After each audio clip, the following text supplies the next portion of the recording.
I have the pleasure to present to you Dr. Martin Luther King, Jr.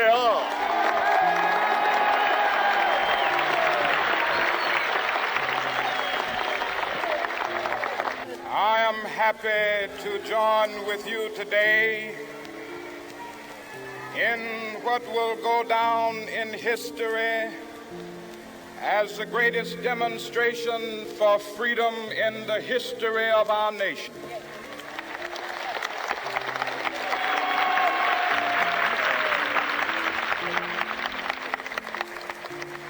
Five score years ago, a great American in whose symbolic shadow we stand today signed the Emancipation Proclamation. This momentous decree came as a great beacon light of hope to millions of Negro slaves who had been seared in the flames of withering injustice. It came as a joyous daybreak to end the long night of their captivity. But 100 years later, the Negro still is not free. 100 years later, the life of the Negro is still sadly crippled by the manacles of segregation and the chains of discrimination. 100 years later, the Negro lives on a lonely island of poverty in the midst of a vast ocean of material prosperity. 100 years later, the Negro is still languished in the corners of American society and finds himself in exile in his own land. And so we've come here today to dramatize a shameful condition. In a sense, we've come to our nation's capital to cash a check. When the architects of our republic wrote the magnificent words of the Constitution and the Declaration of Independence, they were signing a promissory note to which every American was to fall heir. This note was a promise that all men, yes, black men as well as white men, would be guaranteed the unalienable rights of life, liberty, and the pursuit of happiness.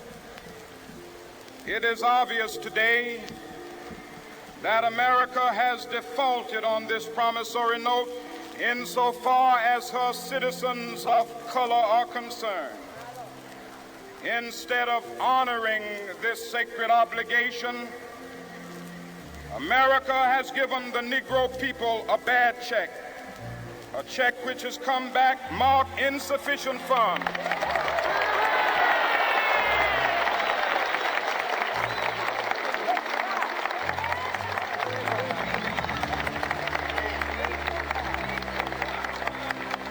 But we refuse to believe that the Bank of Justice is bankrupt. We refuse to believe that there are insufficient funds in the great vaults of opportunity of this nation. And so we've come to cash this check, a check that will give us upon demand the riches of freedom and the security of justice.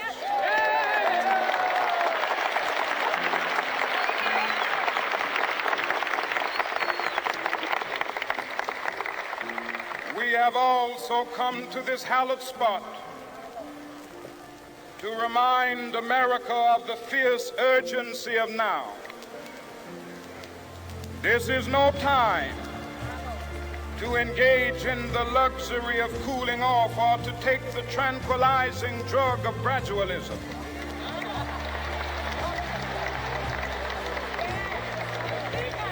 Now is the time to make real the promises of democracy. Now is the time to rise from the dark and desolate valley of segregation to the sunlit path of racial justice. Now is the time to lift our nation from the quicksands of racial injustice to the solid rock of brotherhood. Now is the time to make justice a reality for all of God's children. It would be fatal for the nation to overlook the urgency of the moment. This sweltering summit of the Negro's legitimate discontent will not pass until that is an invigorating autumn of freedom and equality. 1963 is not an end, but a beginning. Those who hope that the Negro needed to blow off steam and will now be content will have a rude awakening if the nation returns to business as usual.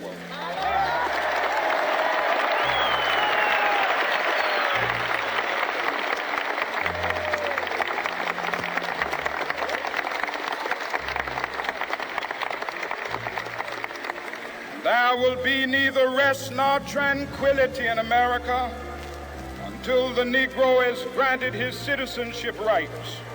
The whirlwinds of revolt will continue to shake the foundations of our nation until the bright day of justice emerges.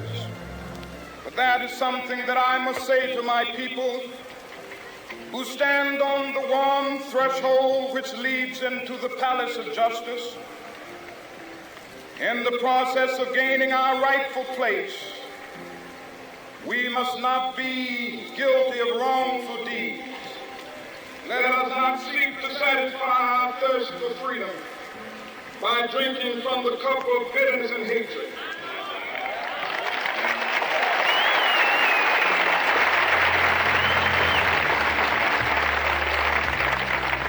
We must forever conduct our struggle on the high plane of dignity and discipline. We must not allow our creative protests to degenerate into physical violence. Again and again, we must rise to the majestic heights of meeting physical force with soul force. The marvelous new militancy which has engulfed the Negro community must not lead us to a distrust of all white people. For many of our white brothers, as evidenced by their presence here today, have come to realize that their destiny is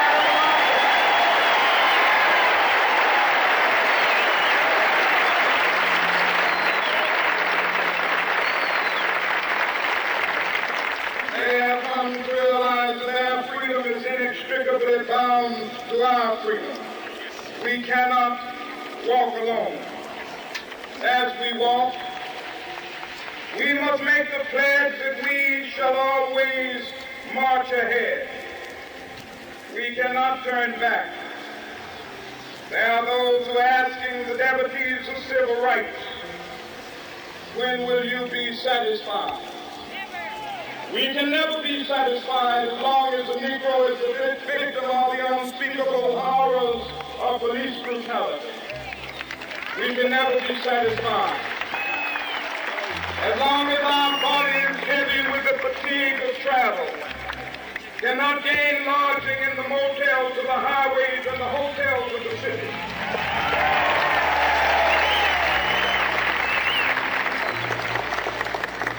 We cannot be satisfied as long as a Negro in Mississippi cannot vote and a Negro in New York believes he has nothing for which to vote.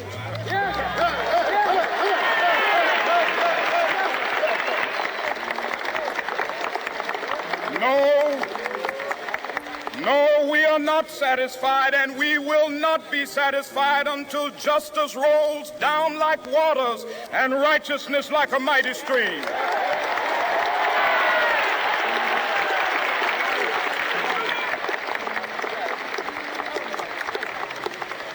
I am not unmindful that some of you have come here out of great trials and tribulations.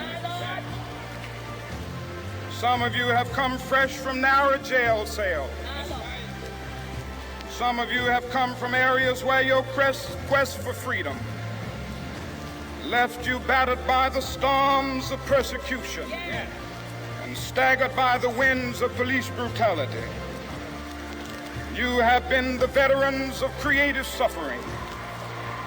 Continue to work with the faith that unearned suffering is redemptive.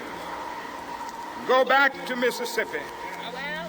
Go back to Alabama, go back to South Carolina, go back to Georgia, go back to Louisiana, go back to the slums and ghettos of our northern cities, knowing that somehow this situation can and will be changed. Let us not wallow in the valley of despair. I say to you today, my friend,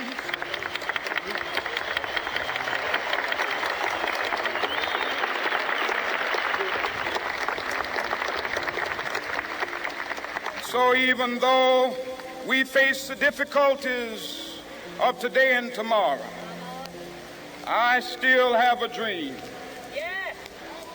It is a dream deeply rooted in the American dream.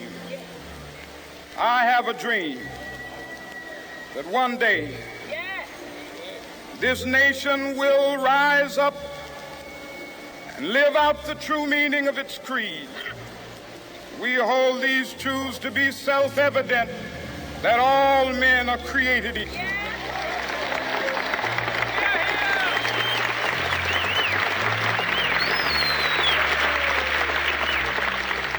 I have a dream that one day on the red hills of Georgia, with the heat of injustice, sweltering with the heat of oppression, be transformed into an oasis of freedom and justice. I have a dream. Dream today.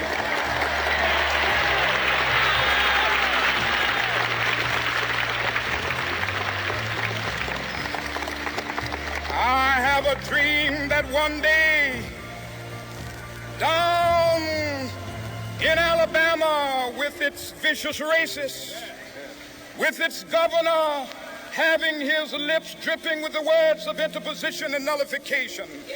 One day right there in Alabama, little black boys and black girls will be able to join hands with little white boys and white girls as sisters and brothers. I have a dream today.